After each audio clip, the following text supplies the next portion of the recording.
Hello, hello, hello, and welcome to the Chillax Zone live stream. I'm your boy John here at the Chillax Zone shop, and we're just going to be talking about a few cards today. The new set, Assassin's Creed, just came out. Um, it's about to be out this Friday, actually. And there's a couple of cards that I have that I pulled out of the set that I think that are worth mentioning about and talking about. And the way how we're going to do this is we're going to talk about the top pick color. I basically picked one of each color, including a colorless and a multicolor.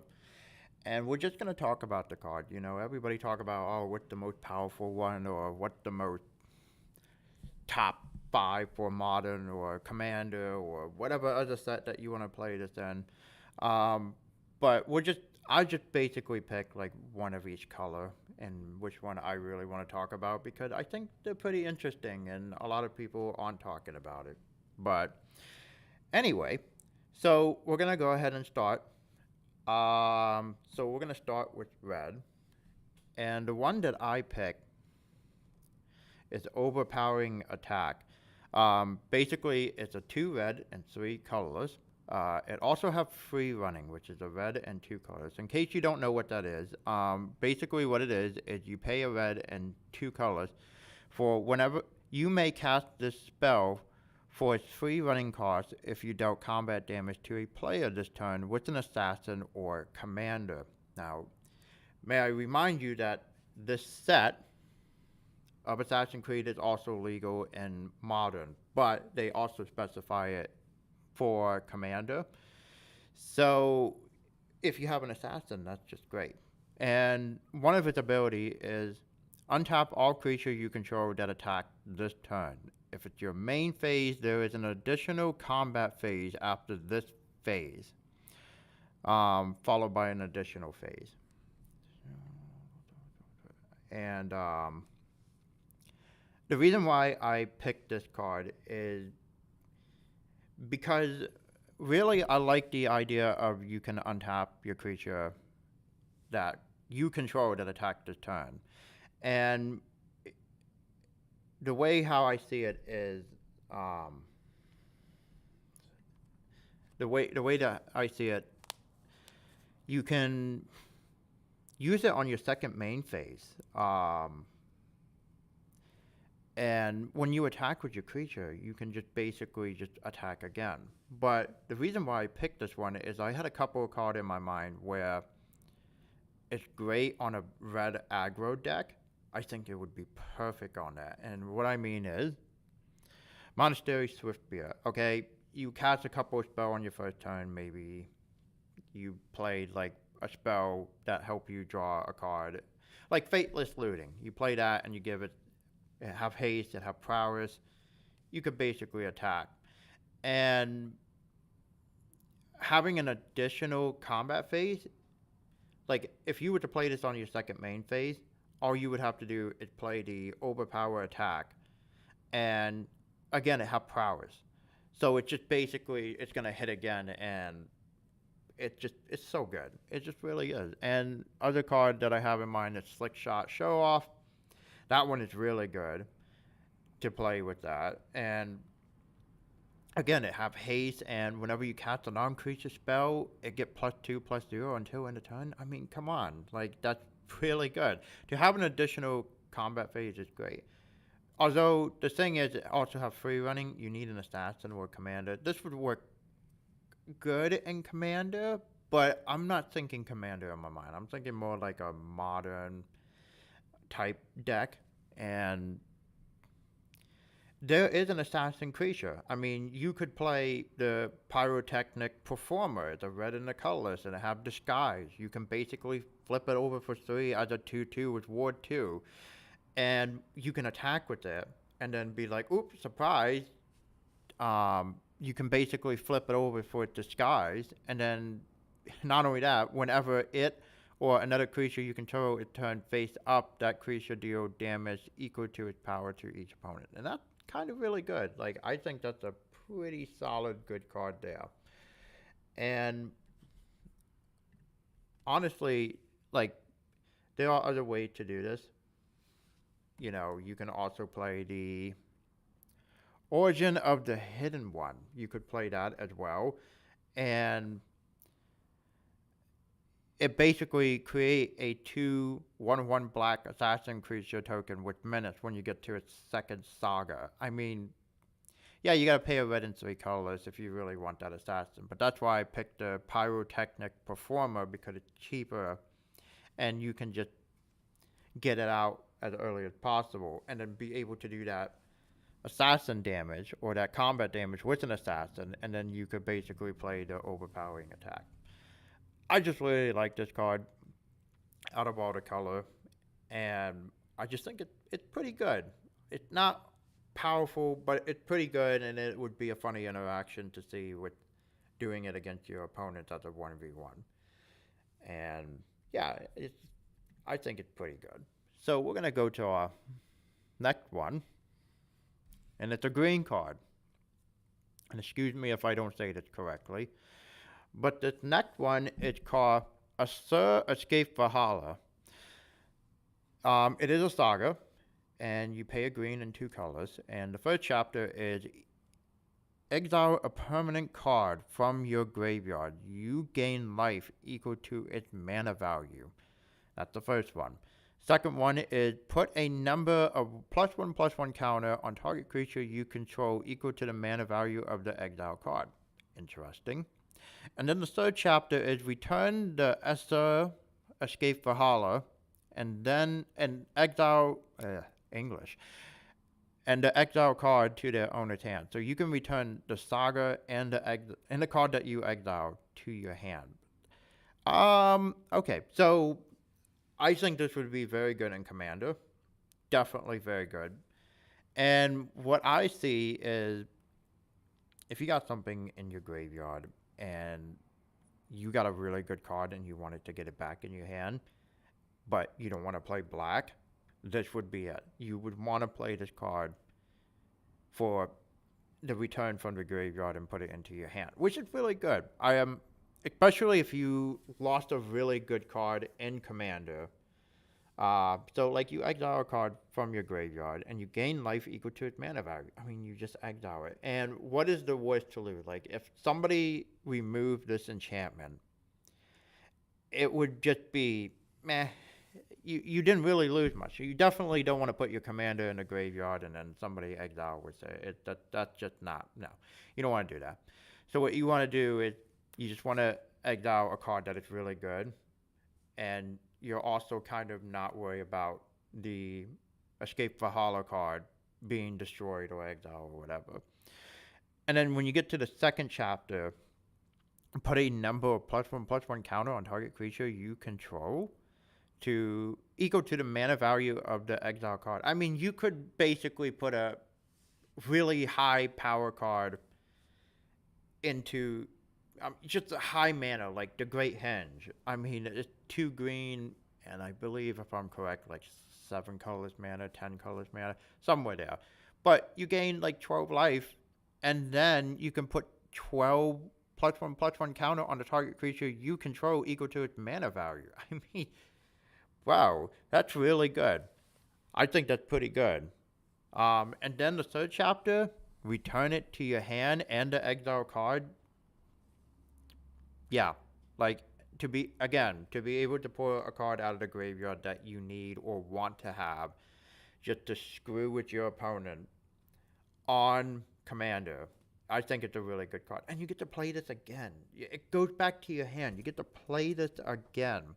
There might be another card in there that you might need, but if you're playing a Tom Bombadil from Lord of the Ring as your commander, which we're going to talk about that in a bit. If you are playing that as your commander and being able to fast forward on your chapter, I mean, you would want to do that. And I mean, it's not a read ahead, which is unfortunate, but you would definitely want to find a way to like get ahead of that and just constantly return.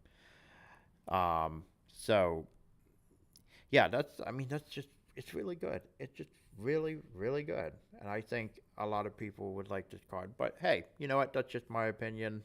Um, but I think it's a really good green card, and it's that this is my personal favorite, and I think it just does well. And I have a green Hydra deck, and this card, I don't know. It's going to be a hard card to take out of my deck and add this one, and I really like it. I might use it. I don't know. We'll see. So let's go to our next color, and it is white. And we're gonna put this little guy up here, and it's, my English are terrible. Reconciliate, terrible. It's a white enchantment, and basically have 0, no tap, 0 mana. Remove target attacking creature you control from combat and untap it. Okay, first of all, I like this a lot. I'm not a big fan of white card. I don't usually play white, but I can see the benefit of this one being in like a Boros deck, like red white attacking creature. Yes, please. And the reason why I picked this white color card, is because there are creatures that you can use to attack and not have to worry about losing them. Like, for example, a Kiwi Fearless Voyager. It's a white, red, and a colorless, and whenever you attack a player with one or more equipped creature, draw a card. So, like, if you just attack with him, I mean, you can untap him, or basically remove a target attacking creature you control from combat and untap it. And there are other creatures that does well with this, but this guy, as your commander, would do pretty well with this card. Adeline Resplendent Carter, 2 white and a colorless. I'll turn down the brightness just a little. There we go. Maybe that'll be better. Perfect. So it's a 2 white and a colorless. It's a star 4, vigilant, and its power is equal to the number of creatures you control. That's not what we're playing this card for. What we're playing it for is whenever you attack, for each opponent, create a 1/1 white human creature token that tap and attacking that player or a planeswalker you control. So, or planeswalker they control. So, like, if you wanted to attack with her, you could, but you don't want to lose her. You really don't want to lose her. You would like to untap her. But remember, you want to attack first. And you want to say, like, before block it, declare.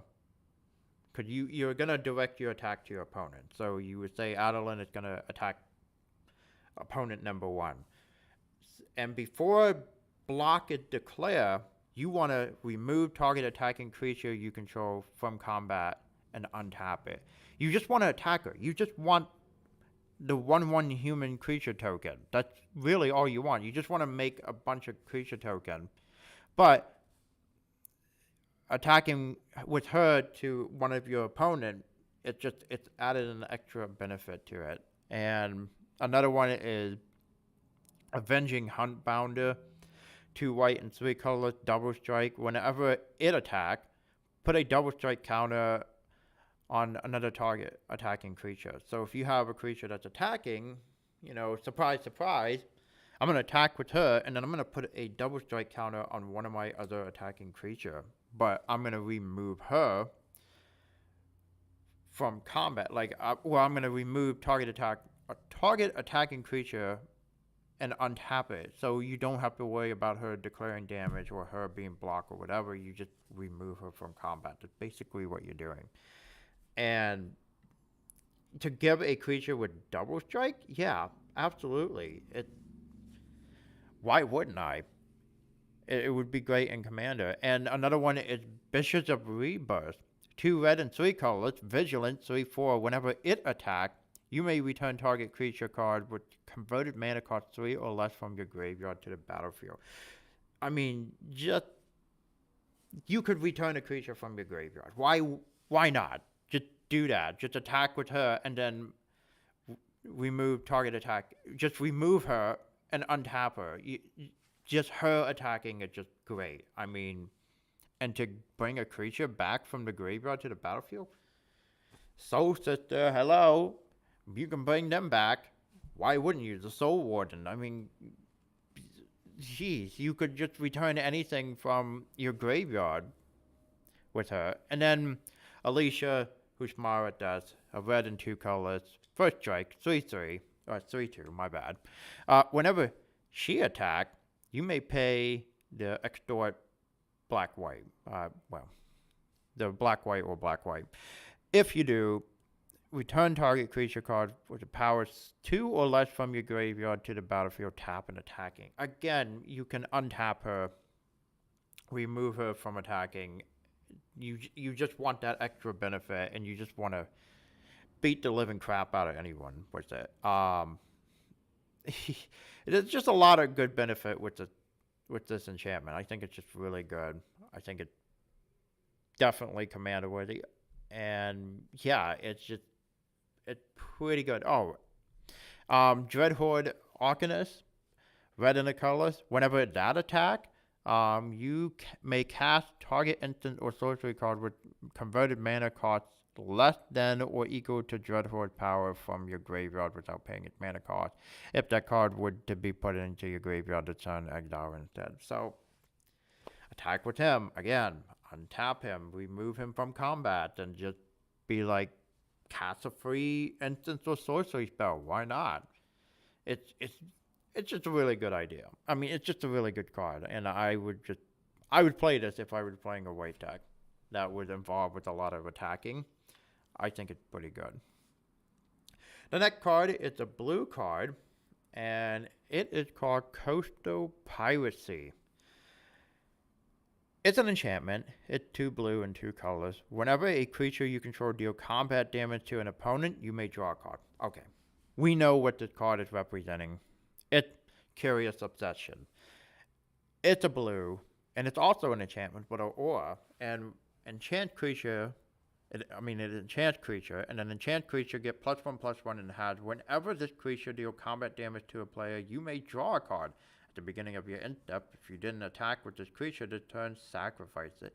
So I would prefer Coastal Piracy over Curious Deception, and the reason why I say that is you don't have to worry about sacrificing it, and it's just not one creature. You can attack with multiple creatures with this enchantment. I mean, to draw a card. Like, whenever you deal combat damage to an opponent, you draw a card. Okay, not all of the creature is going to deal combat damage, but if you have a way to make them unblockable, or all their creature tapped out, or any other way you can get them to be tapped, it's just really good. You just want to attack with all your creature, deal combat damage to one of your opponent, and you just draw a card.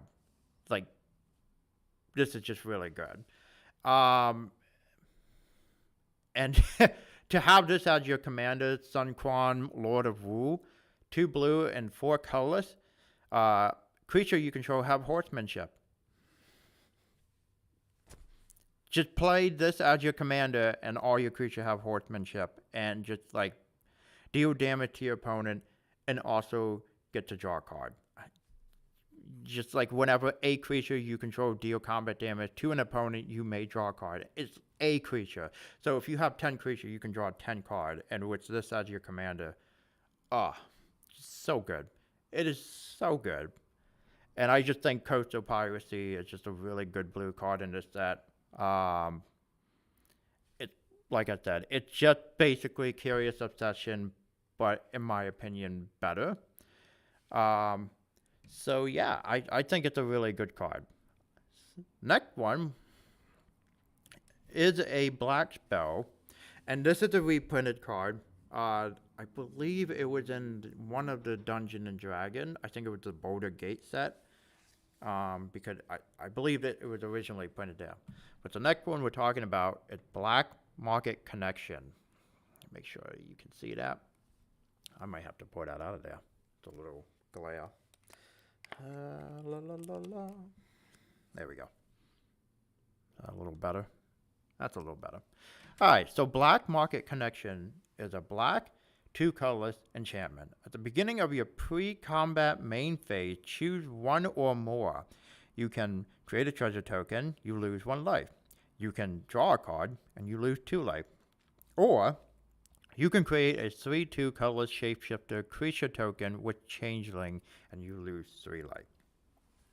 I tried to pick a black card in this set that wasn't a reprint, but that didn't go well because I keep coming back to this card. And this card is basically a better version of Phyrexian Arena, 2 black and a colorless enchantment. At the beginning of your upkeep, you draw a card and you lose 1 life.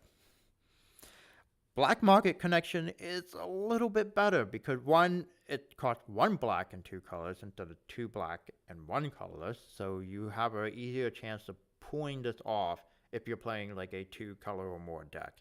If you're playing this in black, it doesn't matter, but it's just a better option. And you get to choose more than 1. I mean, you get to create a treasure token and draw a card. That's just like Deadly Dispute, almost. You're not sacrificing a creature or an artifact, and you're not drawing 2 cards, you're only drawing 1.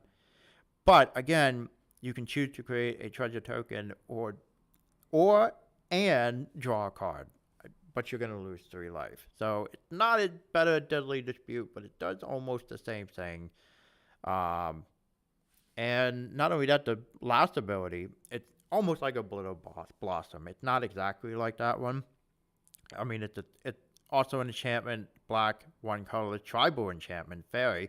At the beginning of your upkeep, you lose 1 life and create a 1/1 black fairy rogue creature token with flying. It's not the same thing because you're making a 3/2 colorless shapeshifter creature with changeling, but again, you get to pick 3 things. If you want to, in Commander, life is your resource, and you definitely want to use all the life that you have. Well, you don't want to use all of your life, but you want to use your life as a resource to be able to create treasure token, to be able to draw a card, to create a 3/2 creature. I mean, if you are empty-handed, you want to draw a card. If you're getting mana screw, you want to create a treasure token. If you are behind on creature or you need a creature, you want to create a 3/2. I mean, Black Market Connection is just a really good card. It's just an upgrade of Phyrexian Arena with extra stuff in it, and you can choose more than 1 of them, or you can just choose 1. It doesn't matter. You gotta at least choose 1 of them, unfortunately, and that's just how it is. But it's just still, it's really good. It's just a really good card. Now I picked 2 multicolor. 1 for Commander, and the other one that can also be Commander, but I could see some casual play with this in a 60-card deck. The first one we're going to talk about, I want to make sure I pull the right one, is Sagar, Jar of Ravenstrout. I hope I said that right. Again, not the best at this. The white, green, and a red legendary creature human warrior 3/3 have vigilant, trample, and lifelink, and it also have boast. And boast was originally from the Callahan. I think that's what it's called. Callahan. I can't remember exactly what that's at, but it was one of the Viking set that was a few years ago. You can pay 1. You don't have to tap it. You can pay 1. Put a lore counter on target saga you control or remove 1 from it. Whenever you put a lore counter on a saga you control, put a +1/+1 counter on up to 1 target creature you control. Okay. Remember that green card I talked about earlier? You can add or remove a lore counter from this. So you could get a step ahead with the Asir Escape Valhalla and get ahead and basically go to chapter 3 and just return it to your hand and the exile card with it. Obviously you want to do the first ability, but the second one you could skip it if you really wanted to. And not only that, he would go well with Tom Bombadil. I think he would do very well with him. And if you wanted to choose Tom Bombadil as your commander, I would too. Of course, Sagar would have to be in the 99, but still really good. It would be really great to have him and Tom Bombadil in the same deck. I mean, as long as there's 3 or more lore counter among Saga you control, he have Hexproof and Indestructible. Cool. Whenever a final chapter ability of the Saga you control resolve, reveal cards from the top of your library until you reveal a Saga card. Put that card onto the battlefield and the rest on the bottom of your library in a random order. This ability trigger only once each turn. Yeah. So you definitely want to do something like that. You want to play, obviously, again, you would play this card, get to the final chapter, and then you could, like, reveal it from the top card of your library until you reveal a Saga, and you can put that card onto the battlefield, and you just keep playing. It's just, oh my god, it's just, adding those two together would be crazy. And not only that, to put +1/+1 counter on him or even Tom or any other creature you have. If you have any other creature on the battlefield, obviously you're playing a Saga deck, but there's a lot of Saga that make creature. So, yeah, it's really good. I think he would do very well with Tom, but it's one of the multicolors I picked in the set because I think he's just really good. And the first thing I saw when I saw this card was Tom. So, and the next one, this is another multicolor card. I had to choose two because this guy should be talked about. So, Shay Cormac, black and a white, 1/1 legendary creature, human Night Rogue.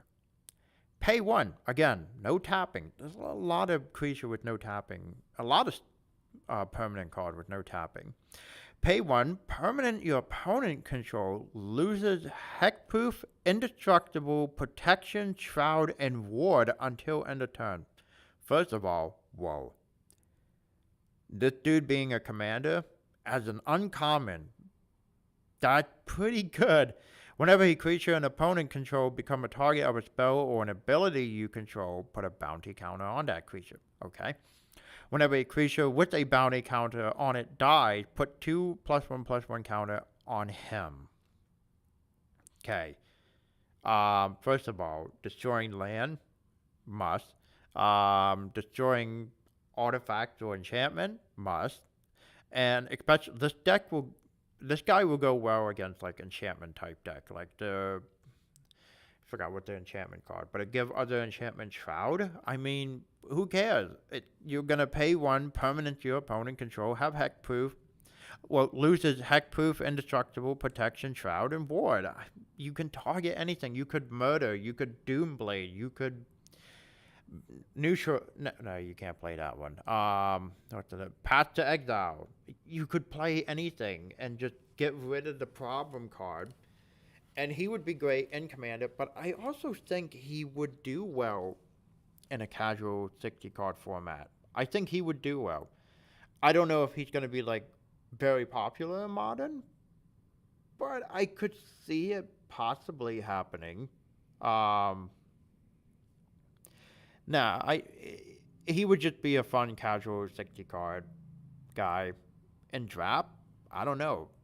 There is a format, because this is a new set, and this is a Beyond booster pack, and what it is you're getting 7 card out of it. It's almost like the Marshal the Machine Aftermath, but instead of just 5 card in the pack, you're getting 7 cards in the pack. And what they did is, I forgot what this format is, but it's a small game where you could basically open a pack and then make a pile of 5, and each of those piles have 3 cards. You have infinite mana, you have 5 life, and you can only have 3 cards. And basically, your opponent picks a pile, and you play that one, and then you pick a pile, and your opponent plays that pile, and then you just basically play it out like a regular Magic game, but with just 3 cards and 5 life, and you want to basically beat them by playing the 3 card that is in your hand that they have chosen. But we're getting off topic here. This guy, yeah, he would be good in Commander. I would actually like to make a Commander deck out of him. I'm seeing people would say they would make a Voltron deck out of him. I can see that. I can definitely see that. Black and white definitely have a way to make a good Voltron deck, but like I would also make a deck around him, basically like removing stuff like creature, enchantment, artifact, lands.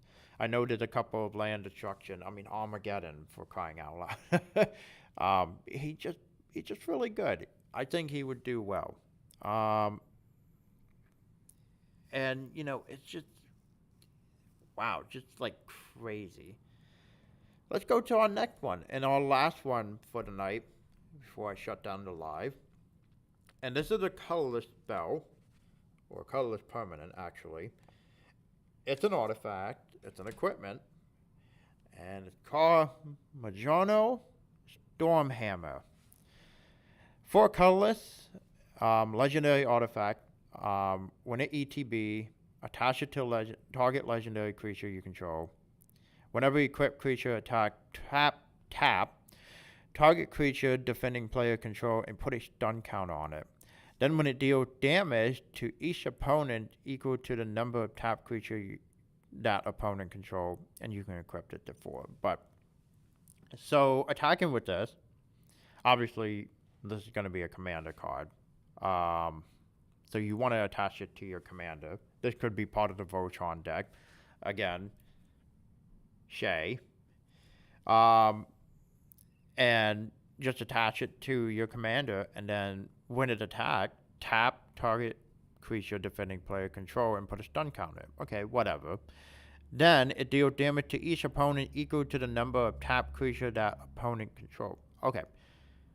So if let's say one of your opponents decide to attack with almost all their creature, or all of them at least, and it's your turn, you want to play this, and you want to attack with your commander, and your opponent got a lot of creature tap, let's just say 10, well, guess what?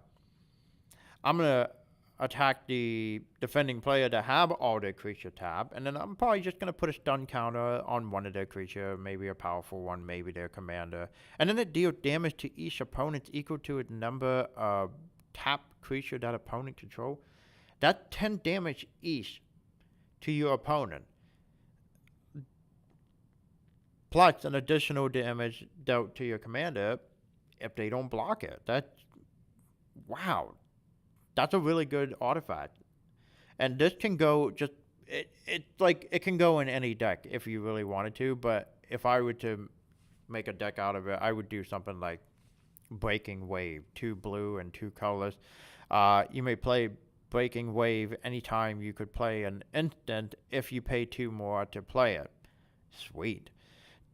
Simultaneously untap all tap creature and tap all untapped creatures. So if you're swinging at your opponent, they got a lot of creature that are not tapped, well, if you want to pay the extra 2 to make it an instant, well, guess what? You tap all his creature, you're going to deal damage to him, and you're going to deal all that extra damage, well, how many tap creature they have towards everyone. And yeah, and you can also play Deluge. I mean, a blue and 2 colors is an instant tap all creature without flying. Just again, attack your opponent that doesn't have a lot of flying. Maybe they have a lot of token type creature. You could do a lot of damage. Like you could, if your commander is super big, and let's say it's like a 15-15, no, actually, let me rephrase that. It's just that really good. You could kill your opponent if your commander is that big, or whatever creature it's attached to, a legendary creature at least. But like, oh man, it's a really good card. And yeah, this is the card that I would pick as a colorless, and I think it's really good in Commander. I don't know about any other format, but just that alone is just really good. So, but yeah, that is all the card that I have chosen for today. This is the card. These are the cards that I have picked out of the Assassin's Creed set. I think they're really good. I know there's other cards in that set that are also really good. There was a couple of cards in there that I was like, man, I'm debating which one do I really want to talk about. But yeah, no, I mean, I'm not a big Assassin's Creed type guy, but I know there's a lot of people that like Assassin's Creed, and I said, why not? I'll get it for the shop and sell it to all the people that want this. And yeah, so, but those were the top pick color card of each color that I mean. But yeah, hopefully you guys enjoyed this video, and I definitely enjoyed it myself. This is my first time doing a live stream on the channel. But I hope you guys enjoyed it. Come check us out. We do have a Facebook page. We do have a website, but our website's down right now. So our Facebook page is Chillax Zone. You can find us on there. We do have a shop. We sell singles. We sell seal pack. We sell all kinds of goodies here, and we have a lot of fun here. Game night, not just Magic, Pokemon, Yu-Gi-Oh, Disney, Lorcana. We do a lot of good stuff. Tabletop, video game, board game. We do all kinds of fun stuff.